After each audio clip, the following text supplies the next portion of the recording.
Sir ನೋಡಿ, eco sports ಇದೆ ಇವತ್ತು 2020 ಮಾಡ್ಲು with sunroof 6 bag push button start. Okay. ಇದು ಟೈಟಾನಿಯಂ ಡಿ ಅಂತ ಸ್ಪೋರ್ಟ್ಸ್ ಎಡಿಷನ್. ಇವತ್ತು 10,25,000ಗೆ ಕೊಟ್ಬಿಡ್ತೀನಿ ಸರ್. 10,25,000 ಲೋನ್ ಹೋಗ್ಬೇಕಂದ್ರೆ ಸರ್ ಇದಕ್ಕೆ ಲೋನ್ 8 ಲಕ್ಷ ಆಗುತ್ತೆ ಸರ್ ಇದಕ್ಕೆ. ಇನ್ನೊಂದು ಈಕೋ ಸ್ಪೋರ್ಟ್ಸ್ ಇದೆ 2014 ಮಾಡ್ಲು ಸಿಂಗಲ್ ಓನರ್, ತುಂಬಾ ಚೆನ್ನಾಗಿದೆ. Recorded 1,09,000 6 air bag push button start. 5.5 lakh final sir ಇವತ್ತು. ಚವರ್ಲೆಟ್ ಅಲ್ಲಿ ಹುಡುಕಿರ್ಗೆ ಒಂದ್ ಗಾಡಿ ಇದೆ, ನಿಶಾನಲ್ಲಿ ಹುಡುಕಿರೋ ಒಂದ್ ಗಾಡಿ ಇದೆ.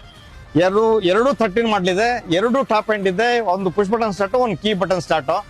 2 ಗಾಡಿ ಚೆನ್ನಾಗಿದೆ, ಯಾವ್ದಾರ ಸೆಲೆಕ್ಟ್ ಮಾಡ್ಕೊಳ್ಳಿ. 2 ಡೀಸೆಲ್ ವೇರಿಯಂಟ್ ಇದೆ, 2,80,000 ಈಚ್. ಸರ್ ನೋಡಿ, SB ಕಾರ್ಸ್ ಅಲ್ಲಿ ಚಾಲೆಂಜಿಂಗ್ ಅಲ್ಲಿ ಒಂದು ಸೆಲೆರಿಯೋ ಕೊಡ್ತೀನಿ ಇವತ್ತು. 2016 ಮಾಡ್ಲು, ಇಡೀ ಬೆಂಗಳೂರಲ್ಲ ಕರ್ನಾಟಕದಲ್ಲಿ ಯಾರು ಇಲ್ಲಿ ಈ ರೇಟ್ ಅಲ್ಲಿ ಕೊಡೋಕ್ಕಾಗಲ್ಲ. ಆಟೋಮೆಟಿಕ್ ಗಾಡಿ ಇದೆ, ಸಿಂಗಲ್ ಓನರ್, 54,000 ಓಡಿದೆ ಸರ್. ನಾನು 3,80,000 ಗಾಡಿ ಕೊಟ್ಬಿಡ್ತಾ ಇದೀನಿ ಇವತ್ತು. ಪೋಲೋ ಇದೆ ನೋಡಿ, ಹೈಲೈನ್ ಇದು 2014 ಮಾಡಲು ಸೆಕೆಂಡ್ ಓನರ್, ತುಂಬಾ ಚೆನ್ನಾಗಿದೆ. 89,000 ರನ್ನಿಂಗ್ ಆಗಿದೆ ಗಾಡಿ. 5,50,000 ನೆಗೋಷಿಯಬಲ್ ಕೊಟ್ಬಿಡ್ತೀನಿ ಸರ್ ಇವತ್ತು.